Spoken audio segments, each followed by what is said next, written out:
বাংলাদেশের রংপুরের একটি হিন্দু পরিবারের সবাইকে নৃশংসভাবে হত্যা করার ঘটনাটি আপনারা নিশ্চয়ই শুনেছেন এবং শুনেছেন এই হত্যার তদন্তে পুলিশ যে নির্লজ্জ তদন্ত প্রক্রিয়া চালিয়েছে সেই কাহিনীও।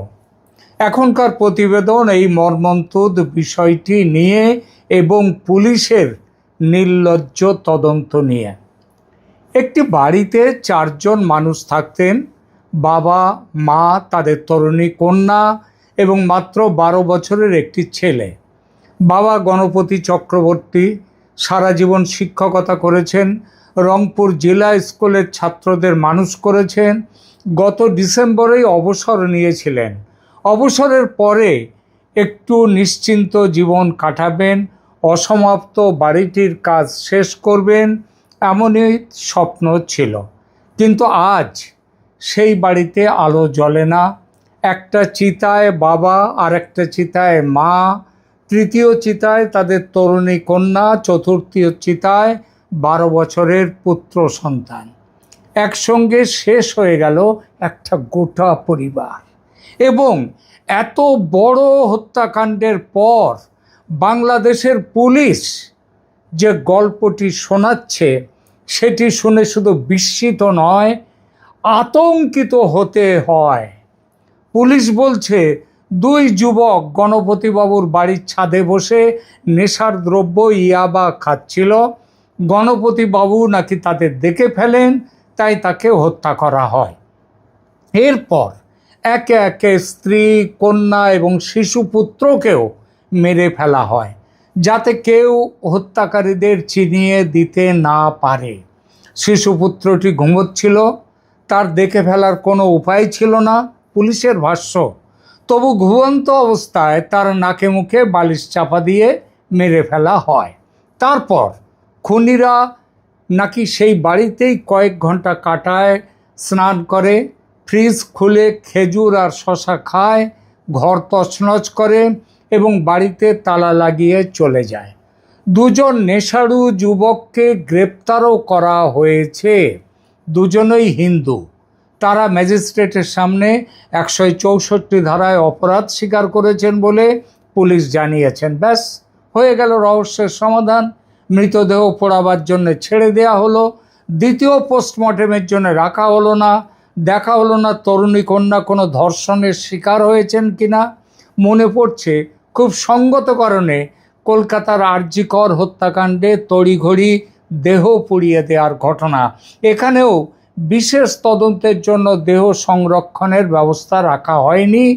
তদন্ত শেষ, অতএব পুড়িয়ে দাও দেহ। সেটাই হয়েছে রংপুরেও।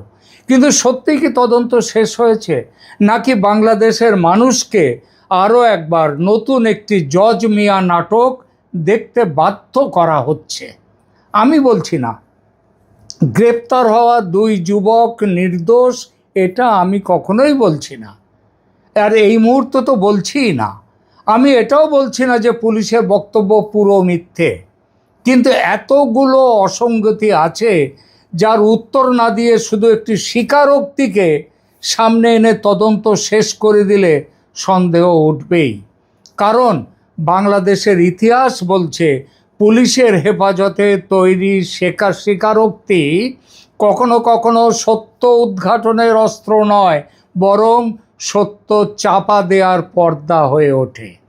প্রথম প্রশ্ন, 4 জনকে কেন হত্যা করতে হলো? ধরা যাক 2 যুবক সত্যিই ছাদে ইয়াবা খাচ্ছিল। গণপতিবাবু তাদের চিনে ফেললেন, ঝগড়া হলো, মাদকের প্রভাবে তারা গণপতিবাবুকে হত্যা করলো।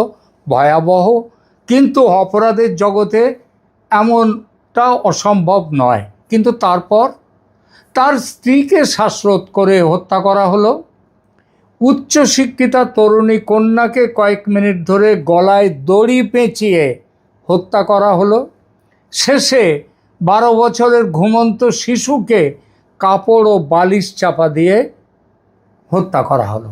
তারপর 2 খুনি শান্তভাবে 6 ঘন্টা সেই বাড়িতে থাকলো, গোসল করলো, খাওয়া দাওয়া করলো, আলমারি তছনছ করলো, বিদ্যুৎ বিচ্ছিন্ন করে দিল এবং দরজায় তালা লাগিয়ে বেরিয়ে গেল।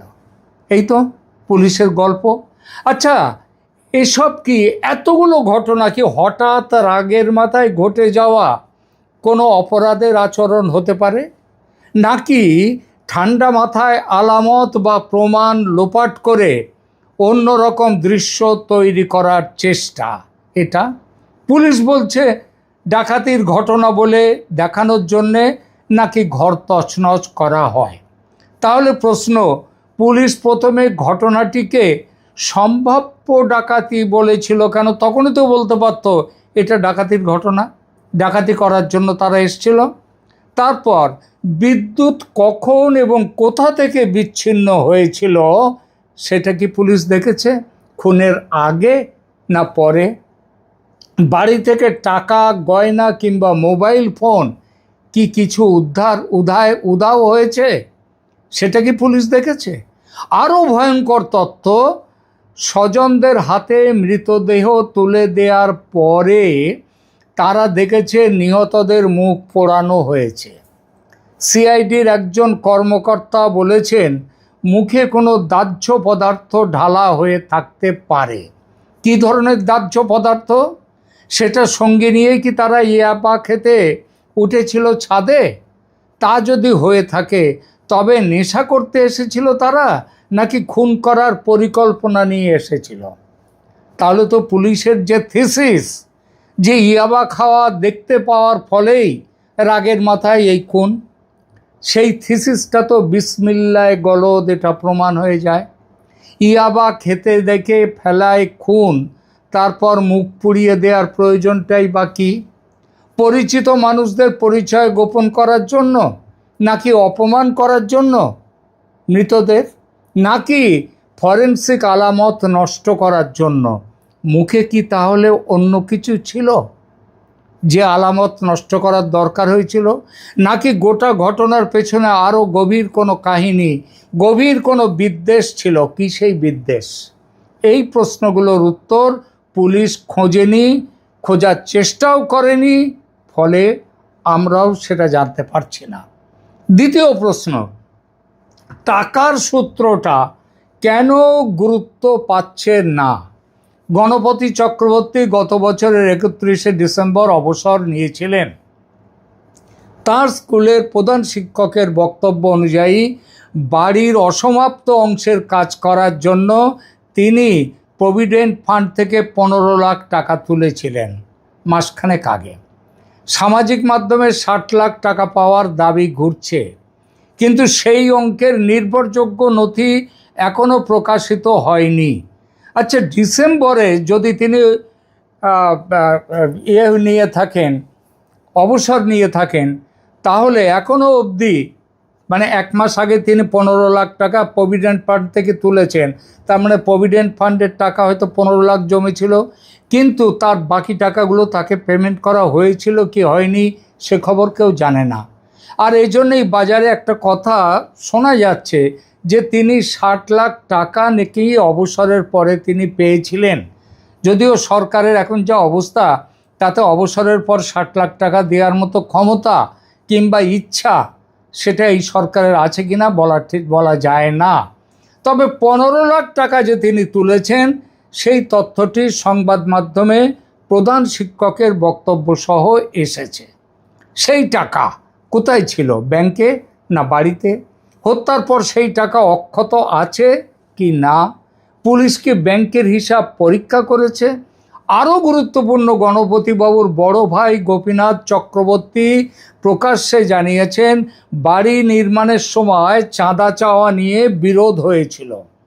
তার সন্দেহ হত্যাকাণ্ডটি পরিকল্পিত এবং সেই পুরনো বিরোধের সঙ্গে এর সম্পর্ক থাকতে পারে। স্থানীয় মহলে আরও গুরুতর অভিযোগ শোনা যাচ্ছে, যে সেই অভিযোগটা হলো অবসরের টাকা থেকে একটি অংশ চাঁদা হিসেবে দাবি করা হয়েছিল। না দিলে বাড়ি করতে দেয়া হবে না, শুধু তাই না, কন্যার ক্ষতি করার হুমকিও দেয়া হয়েছিল। এটা শোনা যাচ্ছে। এটা ঠিক যে চাঁদাবাজদের দলীয় পরিচয়, 60 লাখ টাকার অঙ্ক কিংবা কন্যাকে ধর্ষণের হুমকির অভিযোগ এখনও প্রকাশ্য নথি বা নির্ভরযোগ্য তদন্তে প্রমাণিত হয়নি। আসলে তদন্তই তো হলো না, আর তাহলে প্রমাণটা কি হেঁটে হেঁটে পুলিশের কাছে আসবে? তাই এগুলোকে অভিযোগ হিসেবে আমি ধরছি, চূড়ান্ত সত্য হিসেবে ধরছি না। তবে অভিযোগ হলেও এগুলো যে গুরুতর অভিযোগ সেটা বলার অপেক্ষা রাখে না। প্রশ্ন হলো, পুলিশ কি এগুলো তদন্ত করেছে? কারা চাঁদা চেয়েছিল? কোনো ফোন কল, বার্তা, সাক্ষী বা পুরনো অভিযোগ আছে কি না? নির্মাণ কাজের ঠিকাদার ও শ্রমিকদের জিজ্ঞাসাবাদ করা হয়েছে কি না? নাকি ইয়াবার গল্প পাওয়া গেছে বলেই বাকি সব দরজা বন্ধ করে দেয়া হলো? কারণ সেটাই সরকার এবং পুলিশের কাছে, সেইটাই তাদের চাওয়া, সেইটাই। দুই অভিযুক্ত খুনি নাকি তারা খুনের সহযোগী, নাকি বলির পাঁঠা? গ্রেপ্তার দুই যুবকের পরিবার ও পরিচিতরা দাবি করছেন তারা নেশাসক্ত নন, এমনকি বিড়ি সিগারেটও নাকি খায় না। পরিবারের বক্তব্য অবশ্য নির্দোষিতার প্রমাণ নয়। বহু অপরাধীর পরিবারও বিশ্বাস করে তাদের সন্তান এমন কাজ করতে পারে না। অন্যদিকে পুলিশ কাউকে ইয়াবা সেবী বললেই সেটিও প্রমাণ হয়ে যায় না। এই যে এদের শরীরের টক্সিকোলজি, যে দুজন খুনি বলে ধরা হয়েছে তাদের শরীরের টক্সিকোলজি পরীক্ষা করা হয়েছিল কি? বাড়ি বা পোশাক থেকে কি ইয়াবা পাওয়া গেছে? ছাদ থেকে তাদের আঙুলের ছাপ, ডিএনএ বা মাদকের প্যাকেট কি উদ্ধার হয়েছে? মৃতদের শরীর ও নখে অভিযুক্তদের ডিএনএ মিলেছে কি? অভিযুক্তদের মোবাইল লোকেশন কি বলছে? ঘটনার রাতে তারা কাদের সঙ্গে যোগাযোগ করেছিলেন? পুলিশ বলছে একজনকে ধরতে গেলে অন্যজন পালানোর চেষ্টা করেছিল, এটিও সন্দেহের কারণ। আবার দুজনেই ম্যাজিস্ট্রেটের সামনে হত্যার কথা স্বীকার করে ফেলেছে প্রায় সঙ্গে সঙ্গে, সেটিও অত্যন্ত গুরুত্বপূর্ণ। কিন্তু স্বীকারোক্তি যতই গুরুত্বপূর্ণ হোক, ফরেনসিক প্রমাণ দিয়ে সেটা সমর্থিত হতে হবে। কারণ বাংলাদেশের ইতিহাসে এমন একজন মানুষ আছেন যিনি ম্যাজিস্ট্রেটের সামনে ভয়ঙ্কর সন্ত্রাসী হামলার দায় স্বীকার করেছিলেন, অথচ পরে প্রমাণিত হয়েছিল পুলিশের শেখানো মিথ্যে গল্প বলতে তাকে বাধ্য করা হয়েছিল। তার নাম কি? জজ মিয়া। বাংলাদেশে পুলিশি ব্যবস্থায়, বিচার ব্যবস্থায় জজ মিয়া নামটা খুব পরিচিত। বাংলাদেশের সবচেয়ে কুখ্যাত পুলিশি নাটক জজ মিয়া। 2004 সালের 21শে আগস্ট ঢাকার বঙ্গবন্ধু এভিনিউয়ে আওয়ামী লীগের সমাবেশে সামরিক মানে মিলিটারি গ্রেনেডের হামলা হয়েছিল। তখন বিরোধী নেত্রী শেখ হাসিনা বক্তৃতা শেষ করেছেন। ঠিক সেই সময় একের পর এক গ্রেনেড নিক্ষেপ করা হয় তাদের উদ্দেশ্যে। আইভি রহমান সহ 24 জন নিহত হন, কয়েকশো মানুষ আহত হন। শেখ হাসিনা অল্পের জন্য প্রাণে বেঁচে যান, কিন্তু তার কানে আঘাত লাগে। আজ অবধি তিনি কানে ভালো শুনতে পান না। বাংলাদেশের রাজনৈতিক ইতিহাসে এটা শুধু একটি সন্ত্রাসী হামলা নয়, একটি রাজনৈতিক দলের শীর্ষ নেতৃত্বকে একসঙ্গে নিশ্চিহ্ন করার প্রচেষ্টা ছিল। আর এই প্রচেষ্টা কাদের? তখন ক্ষমতায় ছিল খালেদা জিয়ার বিএনপি জামাত জোট সরকার। তারেক রহমান ছিলেন ক্ষমতার একটা প্রভাব কেন্দ্রের নিয়ন্ত্রক। তার রাজনৈতিক কার্যালয় ছিল হাওয়া ভবন, যে হাওয়া ভবনকে ঘিরে প্রশাসন, ব্যবসা এবং রাষ্ট্রীয় সিদ্ধান্তে প্রভাব বিস্তারের বিস্তর অভিযোগ ছিল। কিন্তু গ্রেনেড হামলার তদন্তে প্রকৃত অপরাধীদের অনুসন্ধানের বদলে সামনে আনা হলো নোয়াখালীর দরিদ্র যুবক জামাল আহমেদকে, যিনি জজ মিয়া নামে পরিচিত। জজ মিয়া ঢাকায় পোস্টার ও ক্যাসেট বিক্রি করে সংসার চালাতেন। 2005 সালে সিআইডি তাকে গ্রামের বাড়ি থেকে তুলে নিয়ে যায়।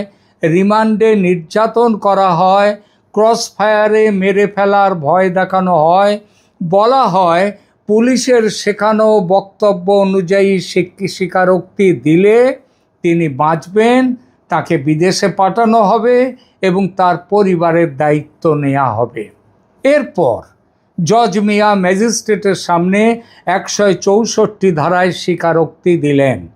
পুলিশ ঘোষণা করল রহস্য উদ্ঘাটিত। কিন্তু অনুসন্ধানী সাংবাদিকেরা, দুঃখের কথা সেই সাংবাদিক, সেই মিডিয়া আর আজকের বাংলাদেশে নেই। কিন্তু সেদিন অনুসন্ধানী সাংবাদিকরা আবিষ্কার করলেন পরে যে সিআইডি জজ মিয়ার মাকে প্রতি মাসে 2000-2500 করে টাকা দিচ্ছিল। টাকা দেয়া বন্ধ হওয়ার পর পরিবার গোটা ব্যবস্থা ফাঁস করে দেয়। পরে পুনর্তদন্তে দেখা যায় জজ মিয়ার সঙ্গে হামলার ওই গ্রেনেড হামলার কোনো সম্পর্কই ছিল না। তাকে ব্যবহার করা হয়েছিল একটি সাজানো গল্পের প্রধান চরিত্র নায়ক হিসেবে। অর্থাৎ পুলিশি হেফাজতের স্বীকারোক্তি এবং ম্যাজিস্ট্রেটের সামনে 164 ধারার জবানবন্দি দুটোই ছিল ঝুট। পুরো গল্পটা ছিল মিথ্যে, সত্যের একেবারে বিপরীত। তারেক রহমানের ইতিহাসও বলতে হবেই এই প্রসঙ্গে। 21শে আগস্ট মামলার পরবর্তী তদন্তে হরকাতুল জিহাদের নেতা মুফতি হান্নান, বিএনপি সরকারের প্রাক্তন স্বরাষ্ট্র প্রতিমন্ত্রী লুৎফুজ্জামান বাবর, প্রাক্তন উপমন্ত্রী আব্দুস সালাম পিন্টু এবং বিভিন্ন গোয়েন্দা ও পুলিশ কর্মকর্তার নাম উঠে আসে ওই গ্রেনেড হামলা প্রসঙ্গে। 2011 সালের সম্পূরক অভিযোগপত্রে তারেক রহমানকেও অপরাধী হিসেবে অন্তর্ভুক্ত করা হয়। রাষ্ট্রপক্ষের অভিযোগ ছিল হাওয়া ভবনে তারেক রহমান স্বয়ং গ্রেনেড ষড়যন্ত্রের বৈঠক করেছিলেন এবং রাষ্ট্রযন্ত্র ব্যবহার করে হামলাকারীদের রক্ষা করা এবং তদন্তকে বিপথে চালানো হয়েছিল তারেক রহমানের নেতৃত্বে। 2018 সালের বিচারিক আদালত তারেক রহমানকে দোষী সাব্যস্ত করে যাবজ্জীবন কারাদণ্ড দেয়। আদালত ঘটনাটিকে রাষ্ট্রীয় ক্ষমতার অপব্যবহারের মাধ্যমে সংঘটিত সুপরিকল্পিত অপরাধ হিসেবে বর্ণনা করেছিল। কিন্তু এখানে ইতিহাস থেমে নেই। 2018 পরে আস্তে আস্তে এলো 2024। তারেক রহমান কিন্তু ছিলেন কোথায়? লন্ডনে বসে।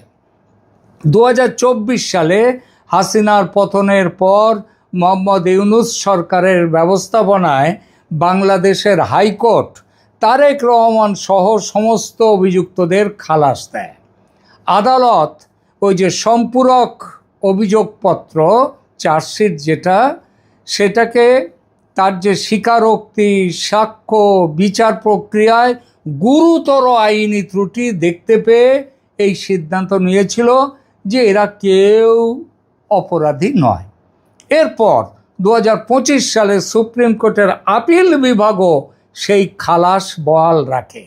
তাই বর্তমান আইনি অবস্থান অনুযায়ী তারেক রহমানকে 21শে আগস্ট হামলার অপরাধী বা পরিকল্পনা বলা এখন যাবে না। সঠিক বক্তব্য হলো তিনি 2018 সালে দোষী হন, যাবজ্জীবন পান এবং 2024-এ উচ্চতর আদালতে খালাস পান, আর 2025-এ সুপ্রিম কোর্টও তাকে বেকসুর খালাস দিয়েছে এবং আজ তিনি প্রধানমন্ত্রী। কিন্তু এতে কি জজ মিয়া নাটকের সত্যটা মুছে গেল? না। একজন নিরপরাধ মানুষকে তুলে এনে নির্যাতন করে টাকা দিয়ে ও বিদেশে পাঠানোর লোভ দেখিয়ে ম্যাজিস্ট্রেটের সামনে মিথ্যে স্বীকারোক্তি দেওয়ানোর ঘটনাটি বাংলাদেশের ইতিহাসের অংশ, আর সেই ইতিহাস আবার ফিরে এসেছে এখন। সেই ঘটনা ঘটেছিল বিএনপি জামাত সরকারের আমলে। আজ সেই তারেক রহমান বাংলাদেশের প্রধানমন্ত্রী। ফলে গল্পের শুরুতেই পুলিশি বয়ান নিয়ে সন্দেহের পাহাড় তৈরি হয়ে গেছে। তাই তারেক সরকারের দায়িত্ব আরও বেশি যদি অবশ্য তিনি দায়িত্ব পালন করতে চান। রংপুরে যেন আর একটা জজ মিয়া নাটক না হয়, সেটা নিশ্চিত করার দায়িত্ব তাঁর। এবার আসি বাংলাদেশের মূল রোগ বিষয়ে। সংখ্যালঘু পরিবার বলেই কি প্রশ্নগুলো চাপা পড়বে?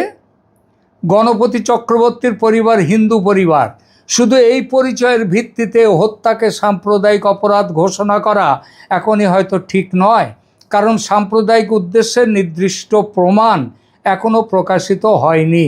কিন্তু তাদের সংখ্যালঘু পরিচয়ে যেটা আছে সেটাকেও অপ্রাসঙ্গিক বলা যায় না। বাংলাদেশের সংখ্যালঘু পরিবারগুলো জমি দখল, বাড়ি নির্মাণে চাঁদাবাজি, মন্দিরে হামলা, ভয় দেখানো এবং রাজনৈতিক আশ্রয়হীনতার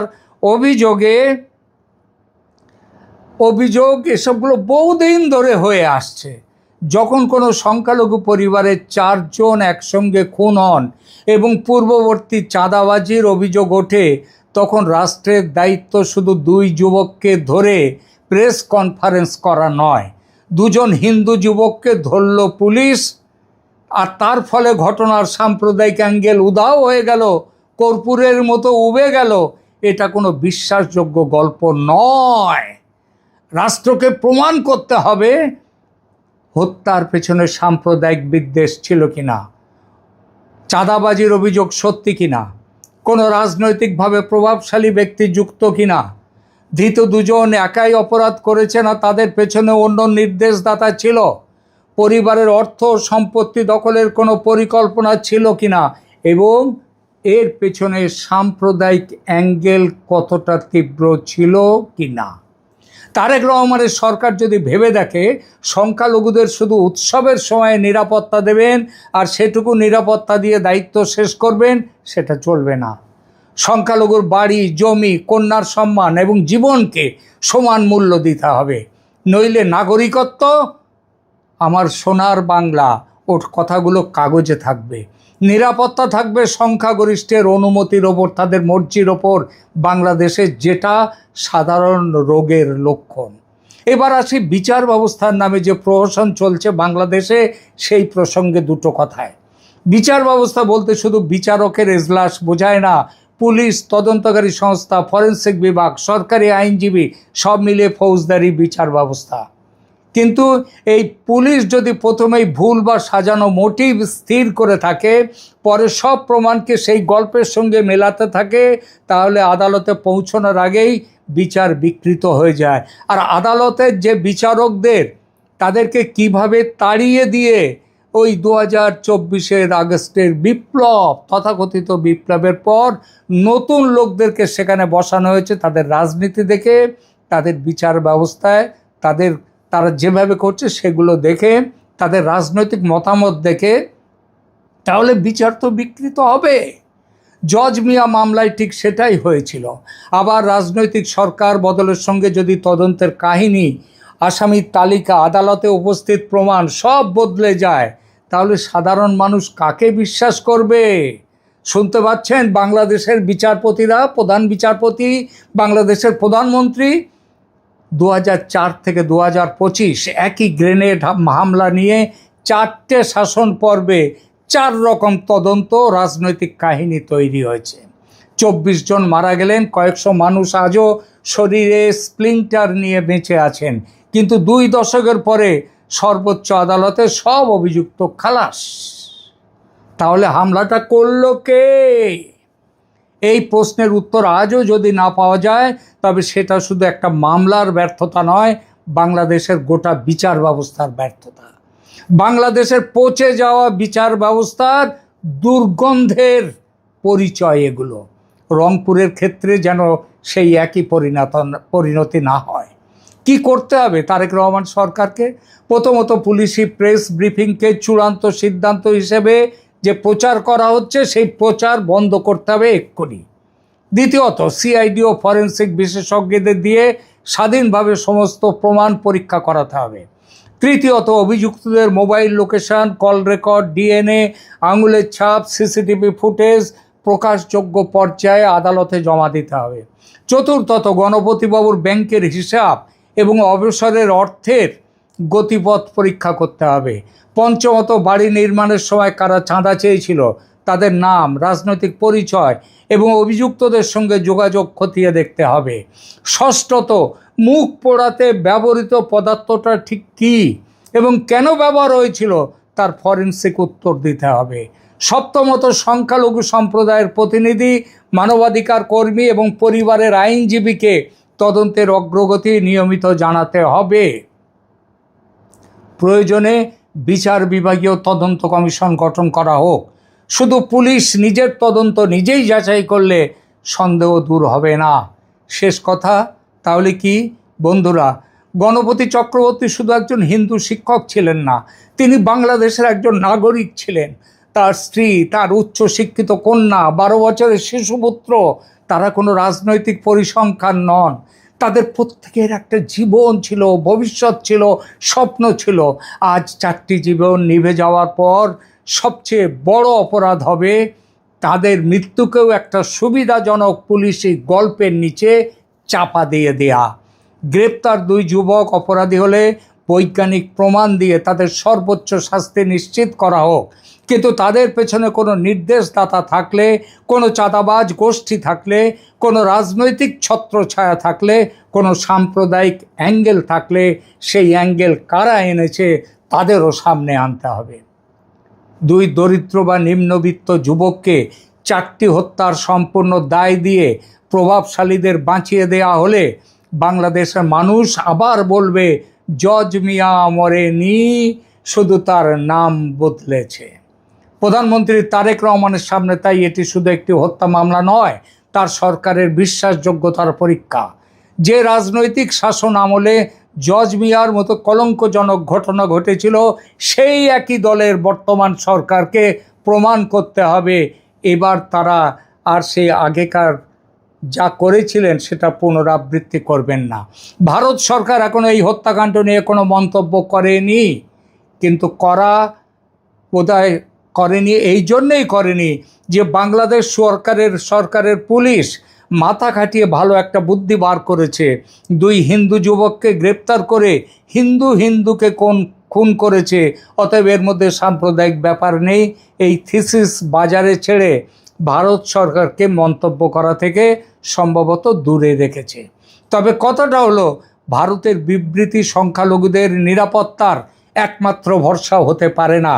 তারা নিজেদের রাষ্ট্রের কাছে সমান নাগরিকের অধিকার চান, তারা বাঁচার অধিকার চান, আর মৃত্যুর পরে অন্তত কেন তাদের এভাবে মরতে হলো সেই সত্যটুকু জানতে চান। গণপতি চক্রবর্তীর পরিবারের জন্য ন্যায় বিচার মানে শুধু 2 অভিযুক্তের ফাঁসি নয়, ন্যায় বিচার মানে শেষ নির্দেশদাতা পর্যন্ত পৌঁছানো, প্রতিটি আলামত প্রকাশ করা এবং এমন একটি বিচার নিশ্চিত করা যাকে সরকার বদলালেও মিথ্যা বলে উড়িয়ে দেওয়া যাবে না। আর বাংলাদেশের বিচার ব্যবস্থা, আপনাদেরকে বলি, মানুষ হন আগে, বিচারপতি হওয়ার আগে অন্তত মানুষটা হন। তাই প্রশ্নটা খুব সরল, রংপুর পুলিশ কি 4টি হত্যার রহস্যের সমাধান করেছে, নাকি আরও একবার একটি ভয়াবহ সত্যের সামনে 2 নতুন জজ মিয়াকে দাঁড় করিয়ে দিয়েছে? উত্তরটা বাংলাদেশের সরকারকে দিতে হবে, বাংলাদেশের বিচার ব্যবস্থাকে দিতে হবে, বাংলাদেশের পুলিশি ব্যবস্থাকে দিতে হবে। এবং উত্তর না পাওয়া পর্যন্ত প্রশ্ন থামানো যাবে না। এবং এই অবস্থা যদি চলতে থাকে তাহলে বলতে হবে, ছি বাংলাদেশের পুলিশি ব্যবস্থা, ছি বাংলাদেশের বিচার ব্যবস্থা, ছি বাংলাদেশের সরকার।